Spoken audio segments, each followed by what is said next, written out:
Olá, mais uma vez você aqui no meu canal Furreco. Hoje eu tô vindo aqui com o propósito de tá mostrando, passando um pouco do meu conhecimento a respeito de criptomoedas. Eu assim, tá tendo muito burburinho aí ultimamente a respeito de Bitcoin, de altcoins, né, do Trump lá, do cara da Argentina lá, presidente da Argentina lá, que deu o golpe e tal. E eu andei dando uma olhada por aí, que como não tem um conteúdo que preste a respeito de criptomoeda. É muita, como é que eu posso dizer? É muita perfumaria para pôr conteúdo. É vinheta, é não sei o que, é gráfico, não sei o que, mas não tem, parece que não tem um cara que realmente sabe o que tá falando para explicar para as pessoas como que realmente as criptomoedas funcionam, né?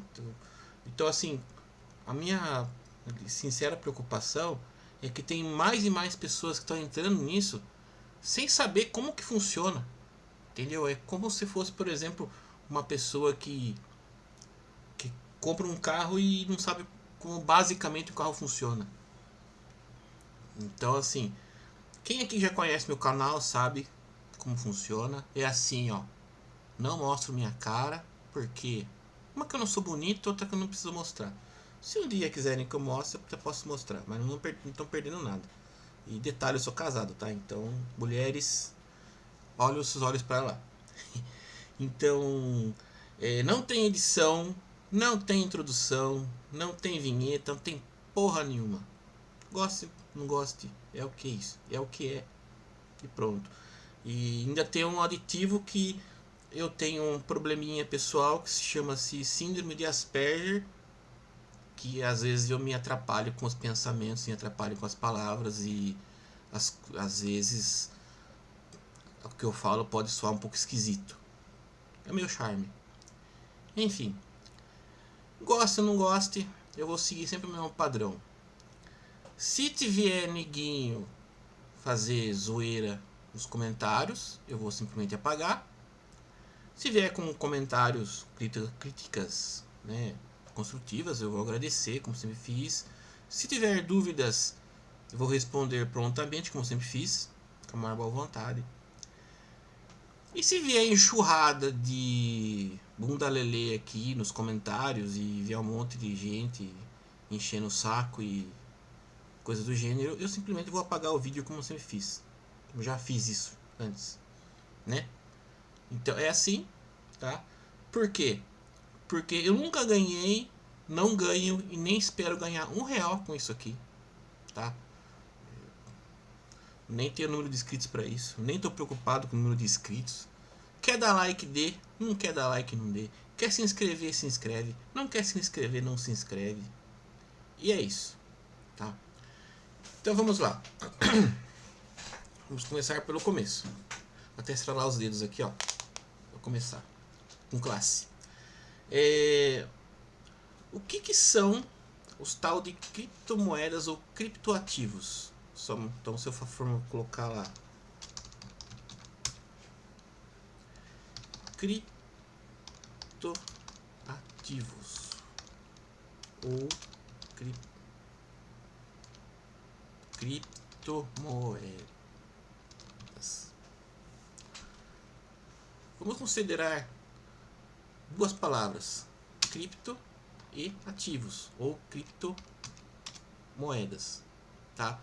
Moeda sabe o que é, então vamos considerar apenas criptoativos. O que é um ativo? Vamos consultar o nosso guru da internet, o Google. Ativo financeiro. Como pode ver aqui, ó, são recursos que podem ser convertidos em dinheiro que representam direitos sobre recursos econômicos futuros. Então, no caso aqui, é basicamente dinheiro, né? É basicamente algo que pode representar dinheiro futuramente, né? E uma coisa que eu não estou vendo aqui é que eles podem ser pode estar à mão, né? Pode estar ali disponível. Quando eu fiz uma pesquisa, saiu algo mais Mas enfim, eles podem estar ali disponíveis à mão ou pode apenas representar aquilo. Então, por exemplo, um ativo pode ser, por exemplo, você desenterrar aí fazer uma obra no seu banheiro aí e achar uma pepita de ouro. Você já tem um ativo instantâneo aí. Você pode pegar aquela pepita de ouro, levar no laboratório, confirmar que aquilo é ouro e automaticamente, né, você já tem o dinheiro na mão. Se você quiser vender aquela pepita de ouro. Ou você pode simplesmente fazer o seguinte: abra sua carteira agora e puxa uma nota de uma nota qualquer aí, 10 reais, 20 reais. Sabe o que é isso daí? Isso é um pedaço de papel. Isso aí não vale nada. Ah, mas é dinheiro. Não. Isso aí, na verdade, é um pedaço de papel que representa um valor econômico. Mas isso aí não vale nada. Isso é papel de papel. Engraçado que até a última vez eu estava vendo uma notícia aí sobre o Elon Musk, porque disse que eles estavam querendo acabar com a moeda de 1 centavo americano, porque parece que para fabricar 1 centavo americano custava 6 centavos em requisito de metal que ia na moeda. Enfim. Então você já entendeu mais ou menos o que eu quero dizer. Quer dizer, que você pode, por exemplo, ter algo que represente algo que tem valor, ou você pode ter algo que aquilo tem valor em si. Né? Isso pode ser, tudo isso pode ser considerado um ativo. E o que seria o tal do cripto? Ou a tal da criptografia? Né? Basicamente, a criptografia, para quem não sabe, ou pelo menos as pessoas que acham que sabem, são cálculos matemáticos avançados que têm como objetivo codificar uma mensagem, tá? De uma forma que não seja fácil ou praticamente impossível você descodificar essa mensagem sem que você tenha uma chave para aquilo. Então deu para entender aí. Então, por exemplo, isso pode ser qualquer coisa. Isso pode ser, por exemplo, um texto, pode ser um arquivo de imagem, pode ser um arquivo pode ser uma frase, pode ser um hash, pode ser uma string, pode ser o que for. Qualquer informação que, né, que no fundo dentro do computador vira binário e essa informação ela pode ser embaralhada de uma forma que você consiga desembaralhar depois. E detalhe, que você consiga desembaralhar com uma chave especial. Não adianta eu embaralhar uma forma que qualquer um consiga desembaralhar, não adianta nada. Então, por exemplo, vou dar um exemplo bem arcaico, que na época da Segunda Guerra Mundial os nazistas tinham uma máquina chamada Enigma, se não me engano era Enigma, né? E essa máquina, ela tinha o único objetivo de embaralhar. Ele não trabalhava com cálculos em si. Ele era uma máquina analógica, ou seja, eram mecanismos que viravam lá dentro por polias e tal, e por, né? Você entendeu? E quando ele, por exemplo, lá a pessoa digitava, ele parecia uma máquina de escrever. Quando ele digitava, por exemplo, o E, numa tela em cima, ele acendia uma outra palavra lá. Por exemplo, digitava o E e aparecia, e acendia o C. Em vez de anotar o E, ele anotava no papel o C. E assim por diante. Só que detalhe. Ele né, a hora que você, claro, que você acabava de escrever a mensagem, né? Se você voltasse a máquina ao estado inicial, que quando você começou a escrever a mensagem, e você digitasse a palavra ao inverso, você conseguia ver a mensagem verdadeira, no caso, né? Então, por exemplo, no começo ele digitou a palavra e acendeu o C. Se ele voltasse ao estado inicial, se ele digitasse o C, iria acender a letra I, né? Isso aí tem toda uma história por trás aí, né? Inclusive, um dos primeiros computadores que foram desenvolvidos foi justamente para quebrar. Foi para quebrar essa criptografia aí. Então, era uma forma de criptografia bem arcaica tal, que funcionou numa época que não tinha computadores para conseguir descriptografar facilmente. Então, hoje, com o avanço da tecnologia, inclusive com os computadores quânticos, você tem que ter cada vez mais cálculos cada vez mais avançados para que um simples computador não consiga quebrar essa criptografia, quebrar essa codificação sem que tenha a palavra-chave, no caso, né?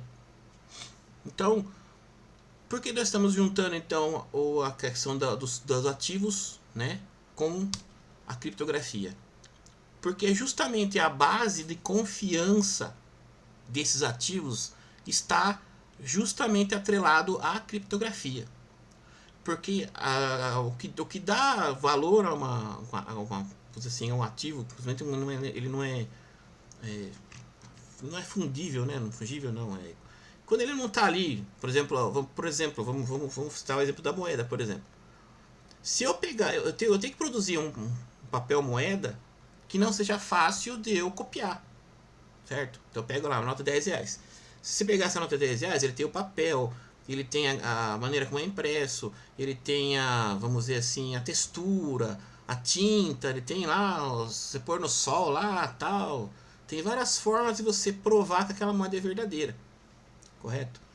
Se você pegar simplesmente uma impressora jato de tinta e imprimir 10 reais uma impressora jato de tinta, você na hora você vai perceber que é uma 10 reais falso, porque o papel sulfite não tem nada a ver com papel moeda. Então já é uma forma de identificar. Os criptoativos é a mesma coisa. Eu tenho que criar uma moeda que ela é virtual, né, porque ela só existe na informática, né, nos computadores, mas que eu não consiga falsificar uma transação, que eu não consiga falsificar a moeda em si, porque não adianta nada, né? Chego lá, por exemplo, lá eu vou lá e ponho 10 reais nessa criptomoeda, chega outra pessoa lá e fala, isso aqui é meu, ó, tá aqui, ó. Ele vai fazer uma cópia igual e falar, mas não é meu, não é meu. Vai provar de quem vai de quem, como é que você vai provar de quem é aquilo ali? Então, justamente você tem a criptografia para justamente garantir toda a segurança nas transações, na segurança na moeda em si. E quanto mais confiável for o algoritmo dessa moeda, porque essa moeda nada mais é do que um software, né? Vamos deixar bem claro aqui. Toda criptomoeda ela é um software, tá? Ela é um programa de computador. E quanto mais confiável for esse software, mais valor essa moeda vai ter, né? Então, é por isso que tem algumas moedas por aí que simplesmente não vão para frente, porque conforme as pessoas vão analisando essa moeda, elas vão achando falhas, e quando a pessoa acha uma falha, você não vai querer ter o seu dinheiro dentro de uma coisa que pode ser quebrado, né? As pessoas vão lá, tiram o dinheiro daquilo e aquilo acaba indo por terra, né? Então, começando um pouco da história da criptomoeda, é justamente isso lá, como o tal do criador do Bitcoin, que eu acho que foi uma das primeiras, se não foi a primeira criptomoeda que foi inventada.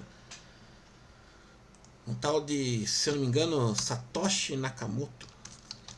Satoshi Nakamoto. É isso? É, ó.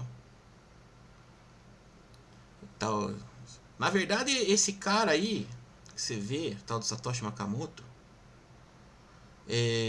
na verdade, ninguém sabe quem ele é até hoje, tá? Se colocar esse velho aqui, chinês aqui, japonês aqui, mas esse Satoshi Nakamoto, na verdade, não existe. Ele foi um cara que foi criado aí, entendeu? Na verdade, o criador do Bitcoin aí, diz que foi um grupo de pessoas que criaram, ninguém sabe quem foi.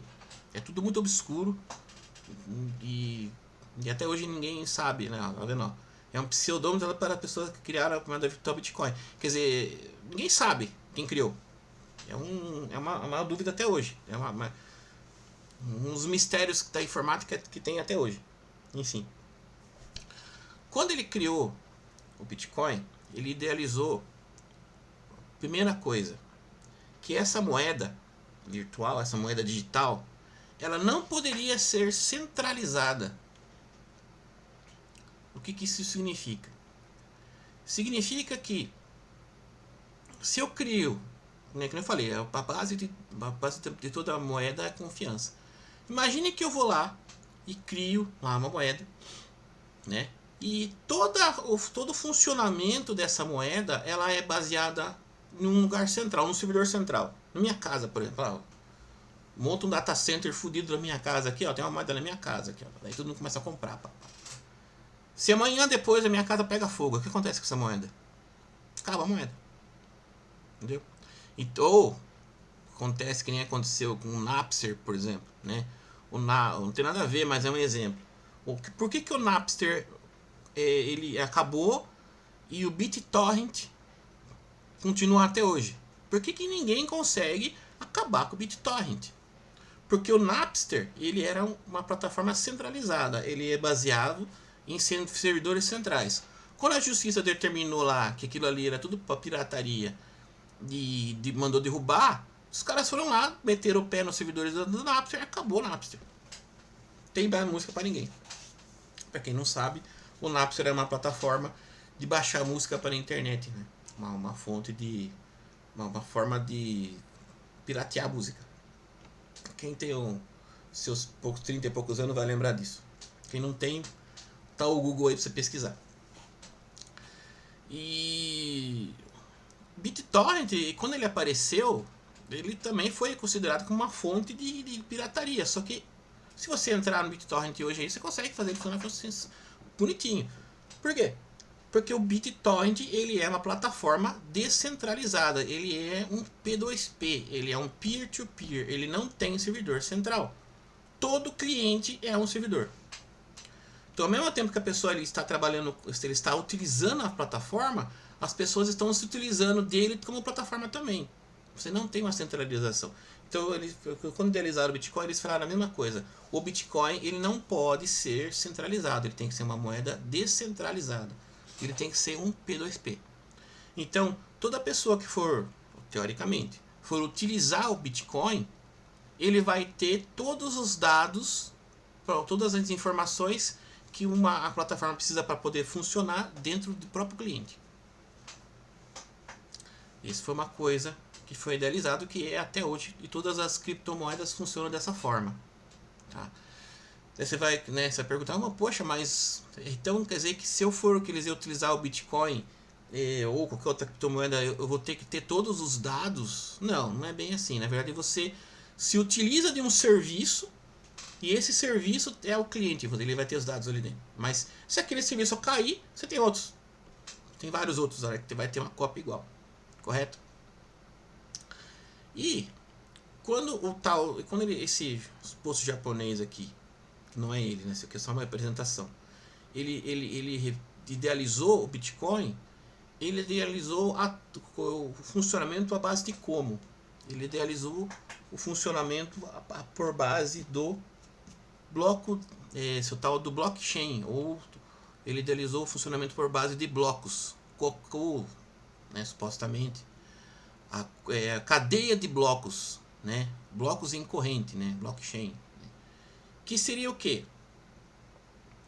Seria um bloco de informações. Então vamos lá. Ô louco, meu. Como assim? Eu tenho pai instalado na máquina? Tenho sim, ô louco, tá? Windows tá de bricks com a minha cara. Então você imagine. Vamos lá. Imagine esse quadrado aqui como um bloco. Daí você tem um bloco. Isso aqui são o quê? São blocos de informações. Quando você tem um bloco, você tem um bloco que ele começa. Vamos na verdade desfazer isso aqui. Você tem algo parecido com o que? Você tem uma verdade um bloco que ele está aberto. Desculpa. Aqui, ó. Ele está aberto. Oh, meu Deus do céu. Vamos imaginar, imagina que isso aqui é um bloco, vai, tá aberto. E as informações vão sendo preenchidas aqui dentro. Tá, né? Você já tem informação. Chegou num certo limite, não cabe mais informações, né? Então ele tem lá, sei lá, não lembro agora qual é o tamanho do bloco do Bitcoin, mas seja lá, sei lá, 1 mega, vamos dizer assim. Ó, atingiu o mega. Atingiu o mega. Encheu esse bloco aqui, não cabe mais nada. O que faz? O algoritmo, o software, ele fecha esse bloco. Acabou. Acabou. Você, a partir do momento que você fechou esse bloco não altera mais. Ele fica só para a história. E o que acontece depois? Você linka ele e abre outro bloco. E começa todo o processo novamente. Por quê? Porque para eu continuar informações nesse bloco, automaticamente eu tenho que buscar informações desse bloco aqui. Você vai entender por quê. Antes de você entender como que essas informações são preenchidas aqui dentro, a gente tem que entender qual que é a base de toda a criptomoeda, que são as carteiras de criptomoedas. Aqui a coisa começa a ficar interessante. Por quê?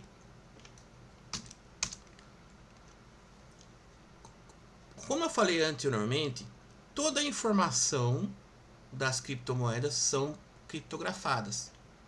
E não é qualquer tipo de criptografia. Ela é uma criptografia assimétrica.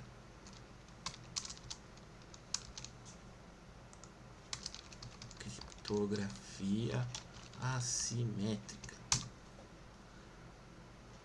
Então, como o nosso guru da informática está dizendo aqui, a criptografia assimétrica, ela utiliza duas chaves diferentes para criptografar os dados. Então imagine, por exemplo, que você pega aí, você abre um arquivo lá no Word, por exemplo. Daí você vai lá, no Word lá você manda codificar aquele arquivo. E ele, para codificar, ele te pede uma senha, tá? E você só vai conseguir abrir aquele arquivo ou modificar aquele arquivo, não vai ter para abrir, né? Se você digitar aquela senha. Então, é uma criptografia assimétrica. A mesma chave que você usa para codificar, você usa para descodificar. Essa uma base aí. Agora, a criptografia assimétrica, ela é interessante. Por quê? Porque tudo que você utiliza hoje na informática, tudo. Desde o HTTP, esse S aqui, ó, esse S do HTTPS aqui, ó, esse quadradinho aqui, ó, isso aqui é uma criptografia assimétrica. Quando você vai fazer uma transação com cartão de crédito, cartão de débito, ele utiliza uma criptografia assimétrica. Se você vai fazer lá um login por SSH, é uma criptografia assimétrica. Tudo que é tipo de comunicação é feito por uma criptografia assimétrica. Por quê? Como que funciona uma criptografia assimétrica? Ela é baseada em dois pares de chaves. Uma chave, veja bem, uma chave a gente chama de chave privada. Essa é a chave principal, né? Essa aí seria a sua senha que você não pode passar para ninguém, tá? E a outra chave é que a gente chama de chave pública. Como o próprio nome diz, ela é pública. Você pode mostrar para quem quiser. Falei, poxa, mas como assim? Como que é assim que eu vou ter uma chave que eu posso dizer para as pessoas, né? Como que eu vou divulgar uma chave para as pessoas? Justamente porque a chave pública, ela só tem uma funcionalidade. Ela só consegue codificar. Você não consegue descodificar. Interessante isso. A chave pública, veja bem, a chave pública você consegue codificar somente. Você consegue. É uma via de uma mão só. Você só consegue lá digitar você colocou lá uma informação e aquela informação é codificada. Mas se você pegar aquela informação que foi codificada e pegar a chave pública, você não consegue descodificar, você não consegue voltar àquela informação original. Para você voltar àquela informação original, né? Você vai voltar àquela informação original, você precisa da chave privada. Então é assim que funciona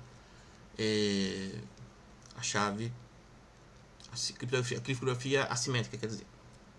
O exemplo que eu costumo dar é como funciona o Wi-Fi da sua casa aí. né?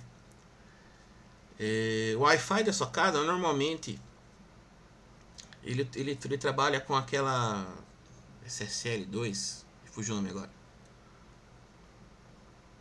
E como que funciona? Você fala, poxa, mas como que, né? Como que a gente não, como que uma pessoa que, vamos dizer assim, ela não pega, consegue descobrir a senha, tipo assim, eu tô ali de mocusado, escondido no canto ali, e a hora que a pessoa vai conectar no Wi-Fi, uma hora ela vai ter que mandar a senha. Como que eu não consigo capturar aquela senha que a pessoa mandou na hora ali e não consigo usar? Como que é impossível fazer isso? Justamente porque ele trabalha, né, que a criptografia do Wi-Fi, ela trabalha com chave assimétrica. Porque quando você vai conectar na sua rede Wi-Fi, na hora que você vai conectar, existe um negócio chamado handshake, ou aperto de mão, que seria basicamente o seguinte: o roteador tem lá o par de chave privada e pública, e você também tem lá a chave privada e pública. Chave privada só fica só com o roteador, e a chave pública o roteador vai distribuir para quem quiser. E você idem, né? Você tem sua chave privada e você vai mandar para o roteador sua chave pública. Quando você manda, por exemplo, eu estou não lembro como funciona a questão da chave privada e chave pública. Quando, por exemplo, você vai se conectar à sua rede Wi-Fi da sua casa, você vai ter que mandar a senha de uma forma. Como é que acontece?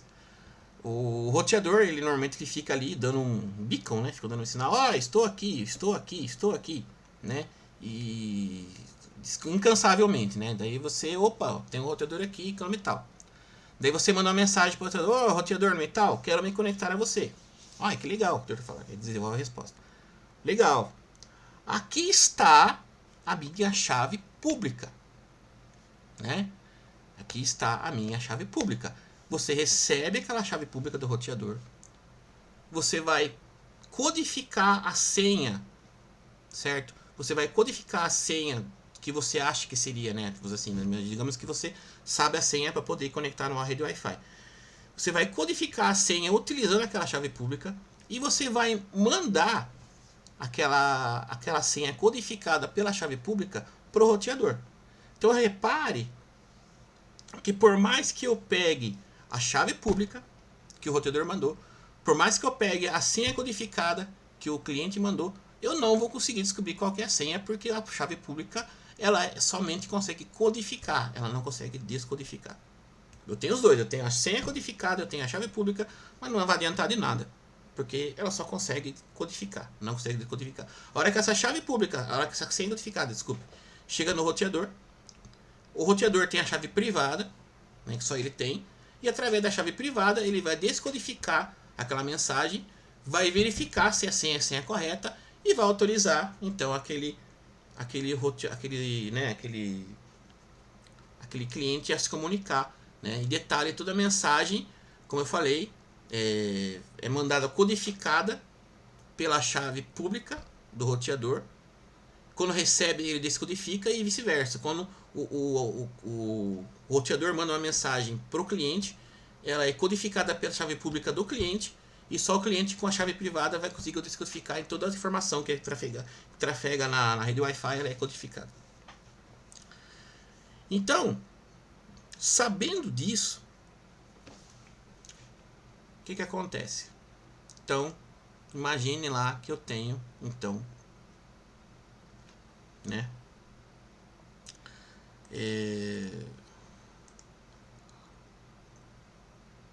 O bloco está aberto. O bloco começou aberto aqui. Primeiro, para começar aqui,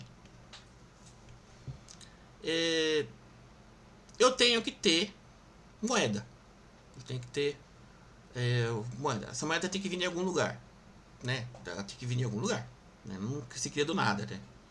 Óbvio. E normalmente essa moeda ela é criada na hora da mineração. Você já vai entender mais pra frente. Mas essa moeda tem que vir de algum lugar, tá? Então, alguém vai ter que ter essa moeda aí, tá? E você vai ter que comprar essa moeda, tá? Dinheiro realmente. Ou você pode prestar um serviço, ou você pode vender um produto, ou pode simplesmente, tô dando aqui lá, sei lá, 10 reais, me dá lá o tanto que essa moeda vale. certo? Só que, como que eu vou receber essa moeda? Como que eu vou receber essa moeda? Essa moeda eu vou ter que receber através de uma carteira, certo? Que chama de carteira. É o nome que a gente dá amigável para poder registrar essa informação. Porque a carteira, na verdade, é onde eu vou registrar o dono atual dessa moeda, correto? E o que é essa carteira? É justamente a informação que detém a pessoa, né? Que a pessoa detém aquela, né? Que seria o dono daquela moeda, né? Que representa como titular dele. Então, por exemplo, a moeda agora é minha. Como que eu vou registrar? Como que eu vou registrar que aquela moeda é minha, né? De uma forma que eu consiga gastar aquela moeda de novo. Na verdade, aquilo ali, normalmente na verdade, um texto, uma hash, uma string comprida, que justamente representa a chave pública daquela moeda. Aí você começa a entender, poxa, então quer dizer que na verdade, quando a informação que vem para mim, que é registrada, ela para registrar aquela, né, que eu tenho aquela moeda, ela fica registrada justamente numa chave pública minha. Quer dizer, eu tenho lá então, veja bem, eu tenho então lá minha chave, que tem a chave privada, e tem minha chave pública. E se eu vou querer que as outras pessoas me enviem aquela informação, ela vai ser justamente armazenada na minha chave pública, correto? Na verdade, não é bem a chave pública. É uma hash daquela chave pública, porque teoricamente, se você registrasse na chave pública, seria mais fácil de quebrar, tal. Mas normalmente é uma chave pública sua mascarada. Mas vamos imaginar que é como se fosse a sua chave pública, certo? Então normalmente a chave pública, né? Vou até citar um exemplo aqui. Gerador de carteira Bitcoin. Olha que legal isso aqui. Eu nunca usei isso aqui, tá? Nem sei se funciona.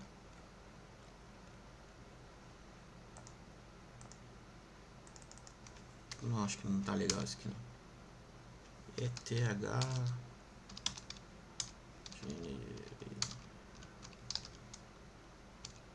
Private Key Generator. Que eu vou achar um que funcione aqui, ó. Então esse aqui é um site que ele gera, olha aqui no caso ele está gerando da rede Ethereum, né? Então olha que legal. Ele me deu aqui, tá? Uma lista, é lógico, evidente que isso aqui não tem nada, é apenas um cálculo, tá? É um cálculo não, vou dizer assim, é uma chave, é uma carteira da Ethereum que foi gerada a partir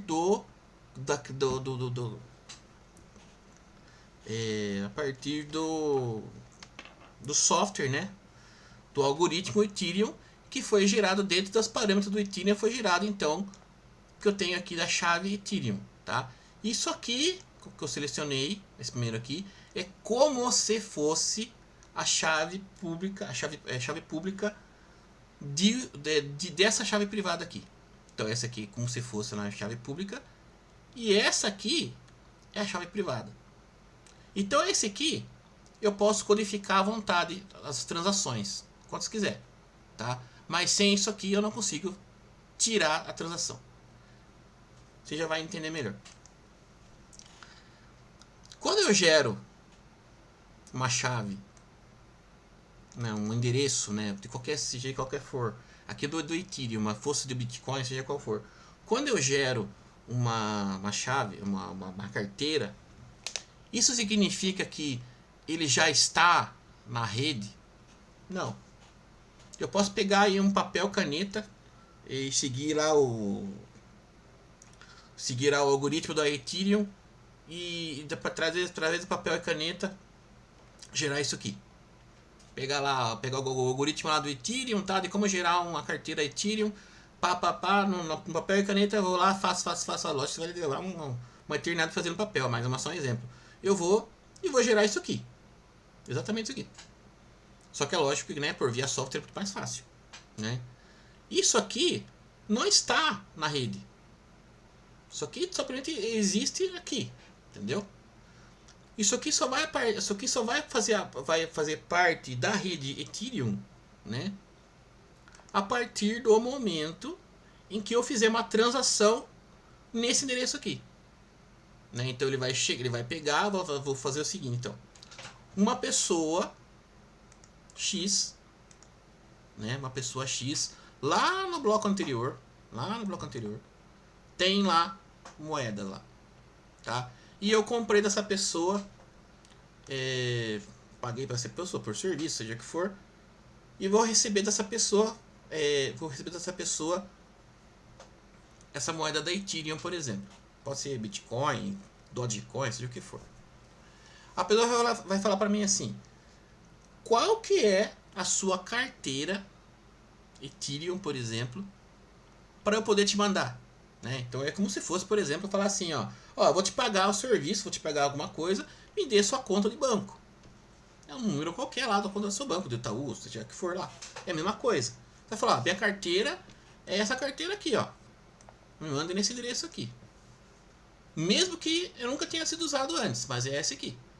A partir do momento que a pessoa vai lá e manda e espalha na rede lá, espalhou na rede. Jogou na rede lá, né?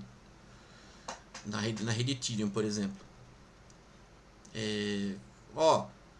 Eu tenho X de Ethereum, quero mandar essa quantia Y para esse endereço aqui. O que vai acontecer? Ele faz um registro nesse bloco aqui, ó. Pá. Fiz um registro. O que é esse registro aqui? É a transação. Nesse registro vai falar o seguinte, ó. Vamos imaginar, vou tomar uma posição aqui. Eu, fulano de tal, tenho essa carteira aqui. E essa carteira tem X ETH, vamos imaginar aqui, ó, que eu tenho 10 ETH. E quero mandar imaginar ETH para a carteira Z, essa aqui. Então, a partir desse momento, o que vai acontecer? Eu estou deduzindo um TH dessa carteira aqui, né? Então essa carteira aqui vai na rede Ethereum. Essa carteira aqui, ela vai ter 9 ETH, 9 Ethereum. Opa.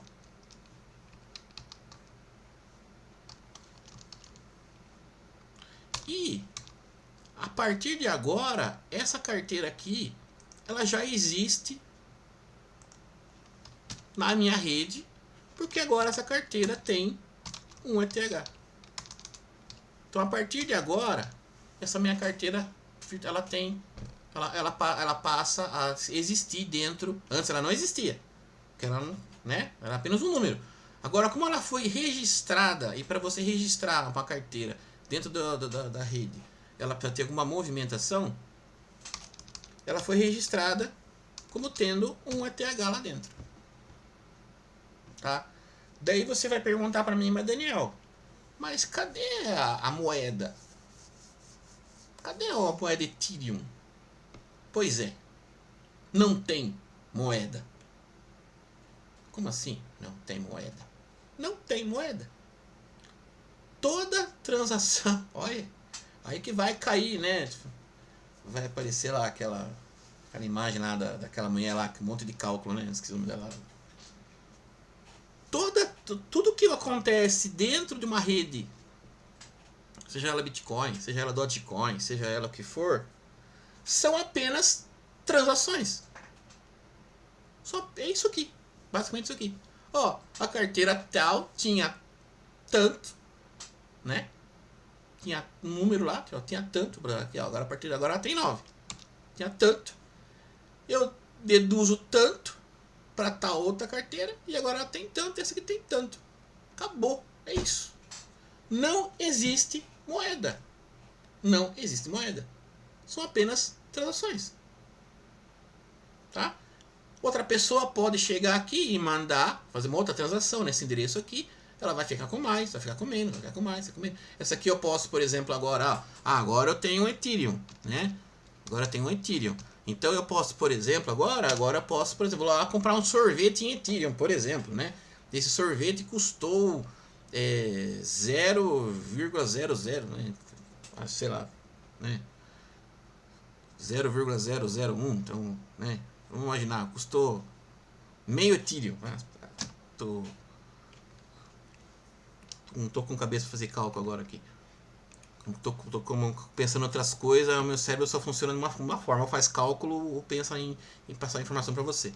Então lá, ó, essa carteira aqui é do vendedor de sorvete, por exemplo, né? Eu comprei um sorvete lá que vale meio Ethereum. Então eu vou lá e mando, ó, eu tenho aqui e mandei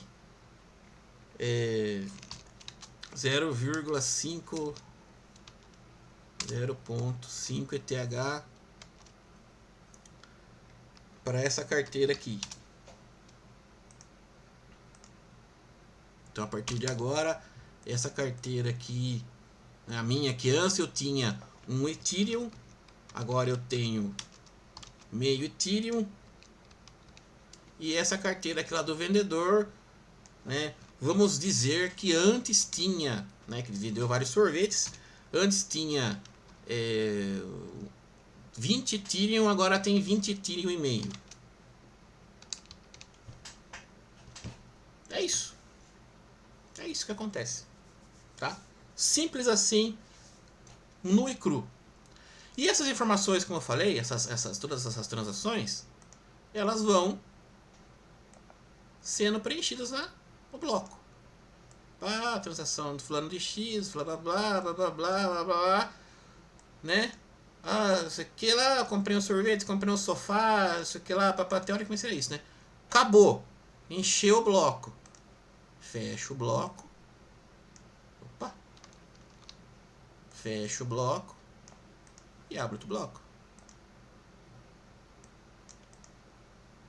E continua tudo de novo. Então imagine, por exemplo, que lá na frente eu queira usar esse meio Ethereum que me sobrou para comprar, sei lá, um saco de arroz. Daí eu vou fazer o que? Ó, eu tenho meio Ethereum aqui, um saco de arroz custa 0,025 de Ethereum. Como que eu sei que você tem? Porque eu vou puxar lá no bloco, lá vou consultando todos os blocos anteriores até que chegou nesse aqui.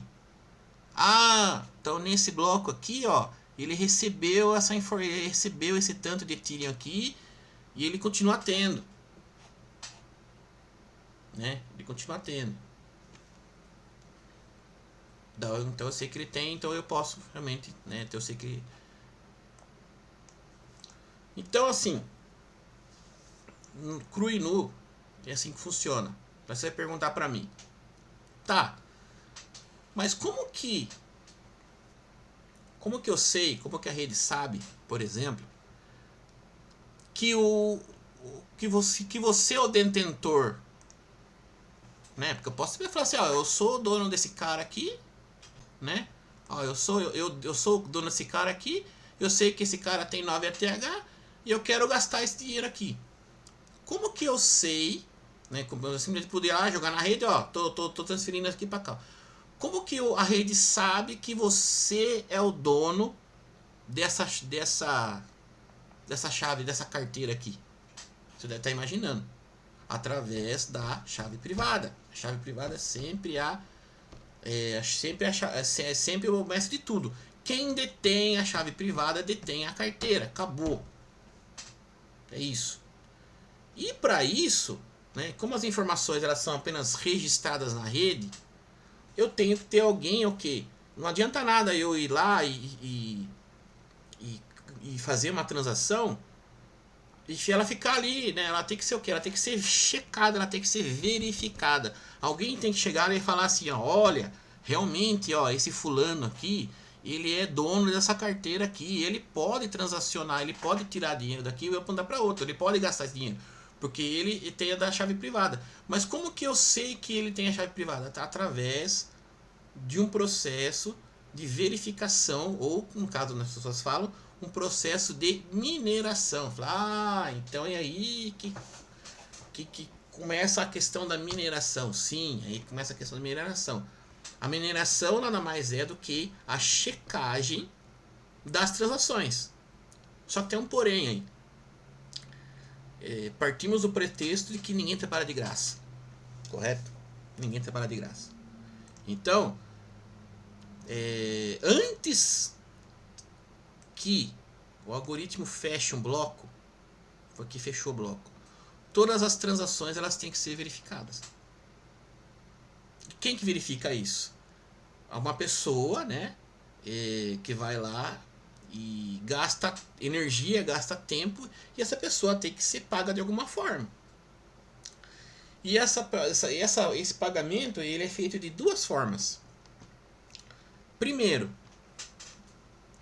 a rede te dá a recompensa quando um bloco é fechado. Por exemplo, o cara pegou lá e fechou, conseguiu verificar todas as transações, ou a maioria das transações do bloco lá. Ou, né, normalmente é assim, normalmente é quando o bloco ele é fechado, quando fecha o bloco, a pessoa, né, que fechou o bloco, ela ganha a recompensa, que nesse caso é a própria rede que gera a moeda. Então, pelo seu trabalho de estar verificando as transações, a própria rede paga o minerador. Então, você pergunta, da onde que vem a primeira transação? Vem justamente da mineração. A pessoa que está aí usando o seu hardware, no caso, né? O seu hardware, usando energia e tal, para verificar as transações, tá? Então é daí a partir daí que vai começar a primeira transação, tá? Aí que gera a transação. E a outra forma de, né, vamos assim, outra forma da pessoa também ser remunerada disso são através da taxa de rede. Então, quando uma pessoa faz uma transação, não é de graça. Então, né, hoje em dia o Pix é de graça, né? Na verdade não é de graça, né? Isso aí é o governo que paga, né? De alguma forma. Porque tem que ter o servidor lá, alguma coisa assim que vai, né? Enfim. Quando você faz uma transação lá de cartão de débito, de crédito, você não paga, mas o vendedor paga. Quem aqui tem cartinha, quem aqui tem maquininha de cartão de crédito sabe isso. E lá a rede lá da Visa lá vai roubar um pedaço. E aqui é a mesma coisa. Mesma coisa. Quando você registra uma transação na rede, alguém vai ter que verificar aquela transação, se ela é válida ou não, tá? E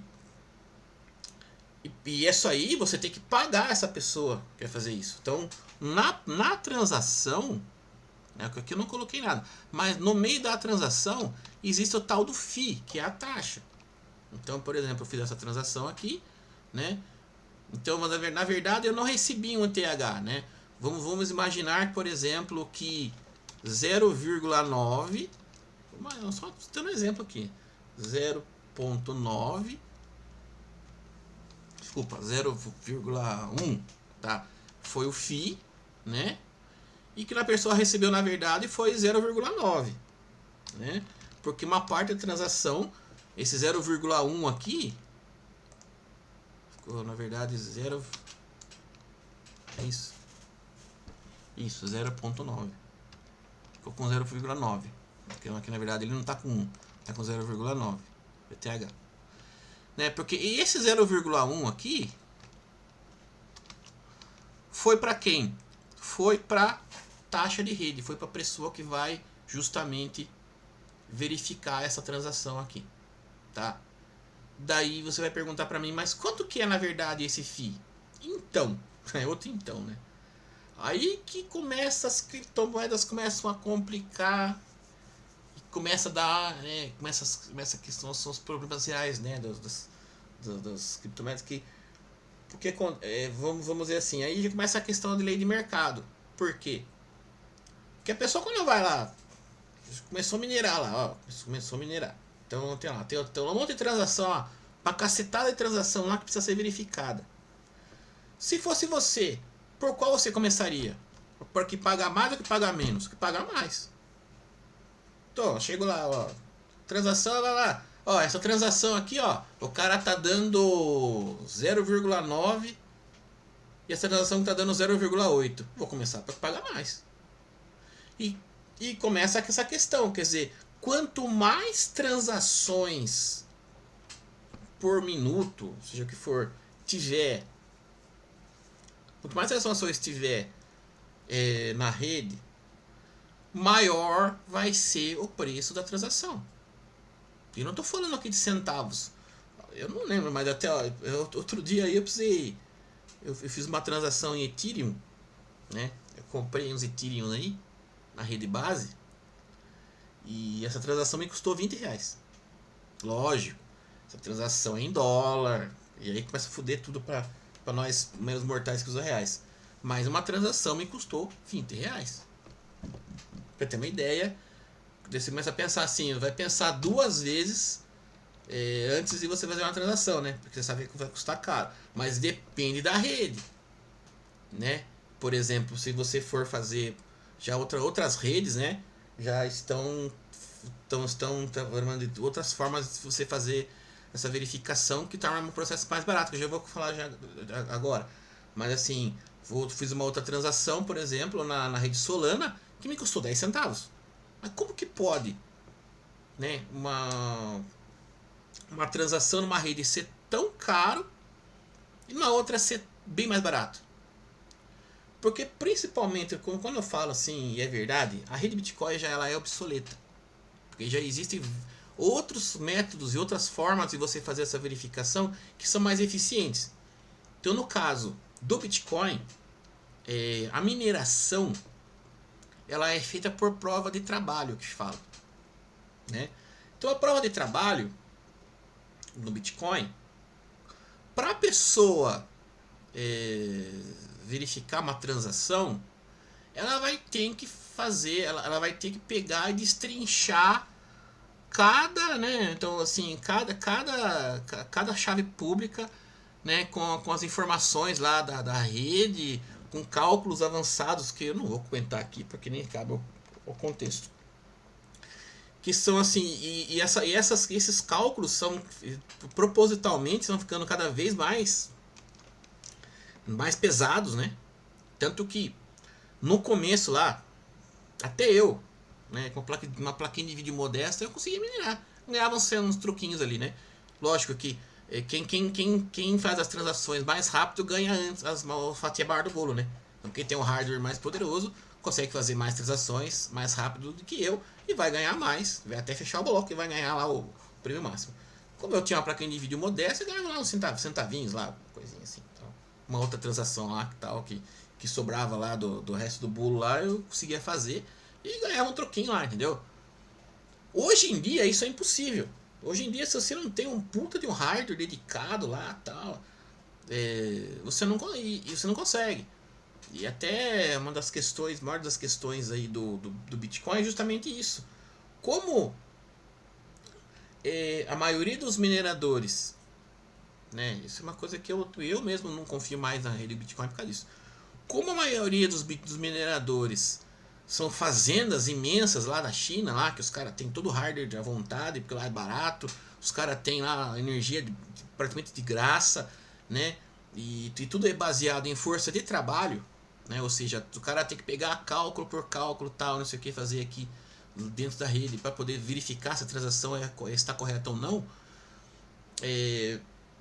O cara, e a maioria detém dessas grandes fazendas de mineração, eles praticamente detêm o preço do mercado, porque vamos dizer assim, se eles querem, por exemplo, que o preço do Bitcoin suba, o que eles fazem?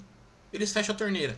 Diminui aí, ó. diminui aí o número de computador de hardware minerando, automaticamente você vai ter menos moedas no mercado, né?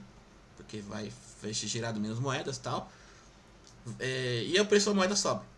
Ah, eu quero que o preço do Bitcoin suba. Faz só inflacionar a moeda. Ó, liga tudo aí, coloca tudo no talo aí, vamos minerar a rodo. Vai ter um monte de moeda no mercado, vai inflacionar e o preço cai. Entendeu como que é fácil eles controlarem o mercado dessa forma? É por isso que eu pessoalmente eu pessoalmente tenho pouco investimento em Bitcoin. Enfim.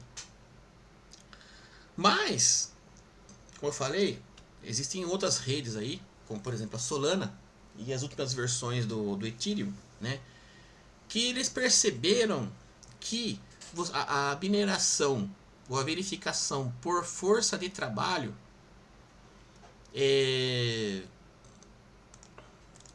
ela não é muito eficiente. Tem outras formas de você verificar as transações que saem mais barato. E como que seria essa forma?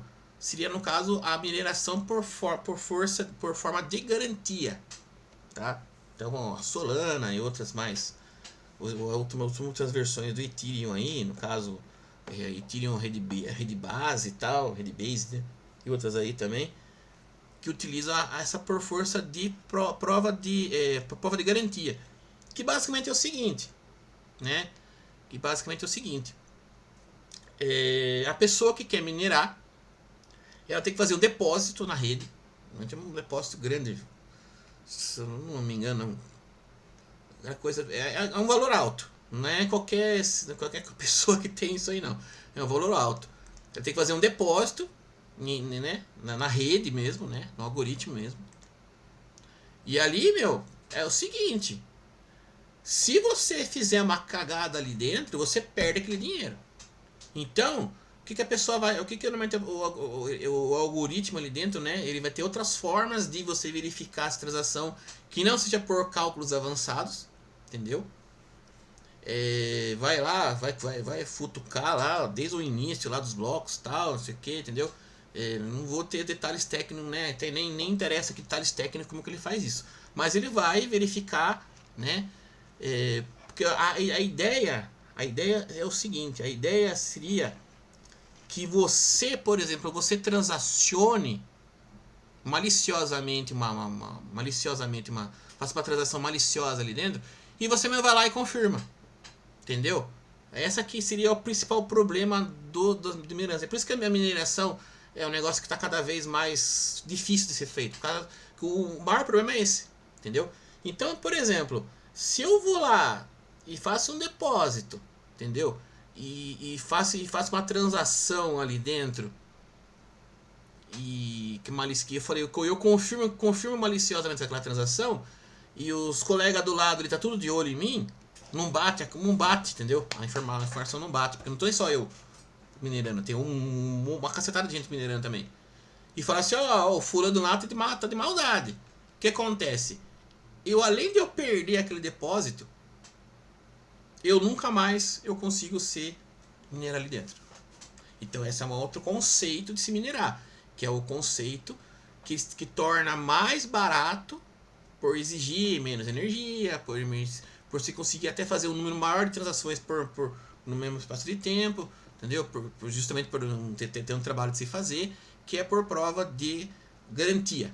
Então, ó, tá tudo certo, você fez todo o trabalho certinho aqui, ele te devolve aquele dinheiro que você depositou, aquele cheque calção, vamos dizer assim, e te dá lá o que você conseguiu lá por fechar o bloco ou pelas transações que você fez.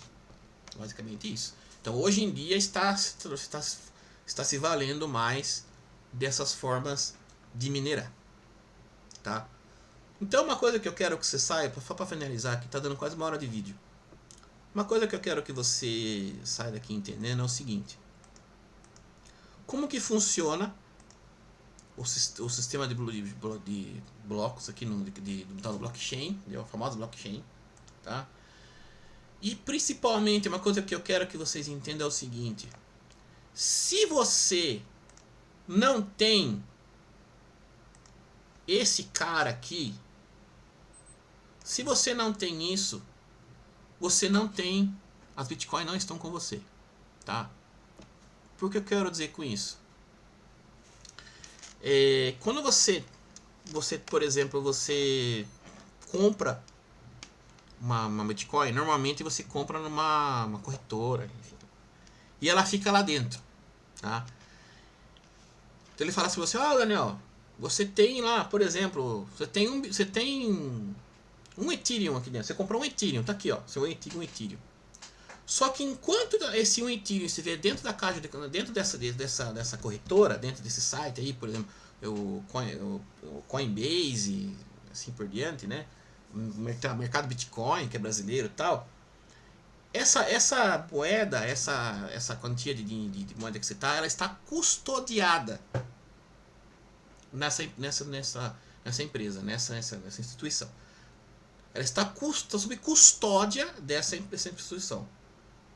Ou seja, mesmo por mais que você peça, tem, mas qual que é a chave privada desse Bitcoin que eu tenho dentro, por exemplo? Ele fala, não vai falar para você. Ele fala, não, é meu, tá aqui, está sob minha custódia. Aquilo só vai estar sob sua custódia a partir do momento que você fizer a transação de dentro da casa de corretagem para uma carteira sua. Daí sim, daí está sob sua custódia. Você tem que entender isso aqui, porque isso aqui é a base de muito golpe que tem por aí, entendeu? Porque, por exemplo, eu vou lá e compro Bitcoin. Eu tenho Bitcoin. Por que você acha que tem Bitcoin? Porque eu tô num site lá e diz que tem. Tá, mas se o site cair? Mas o site cair... Se o site caiu, cadê seus Bitcoin? Não tem mais. Tava com ele, você estava sob custódia nele. É a mesma coisa que eu, por exemplo, ter dinheiro num banco e o banco fechar. Ainda banco, né? Ainda tem a tal do FGV, né? Que é o Fundo de Garantia de Crédito lá, tal. Que se o banco cair, você ainda consegue até acho que 100 mil reais lá, você consegue resgatar. Agora, em questão de criptomoeda, perdeu. Entendeu? Perdeu.